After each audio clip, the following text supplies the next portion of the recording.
एक और बहुत अहम बात जिसका मैं ज़िक्र करना चाहूँगी वो ये कि मैंने अपने बेटे को बिल्कुल भी बच्चों की तरह नहीं सिखाया, बिल्कुल भी नहीं।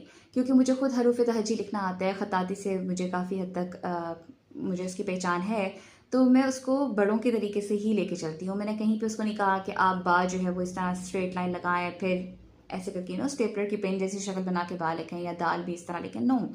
जो असूल है, जो तरीका है, मैंने उसके हिसाब से सिखाया।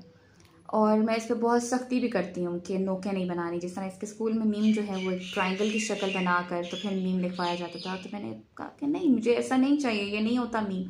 तो वो दायरा बनाकर, नीम दायरा सा बनाकर ही इसको मीम को आपने लिखना है। तो मैं इस चीज़ को लेके बहुत ज़्यादा सख्ती करती थी कि नोकें नहीं चाहिए, जहाँ नोकें नहीं है वहाँ नोकें नहीं बनानी है।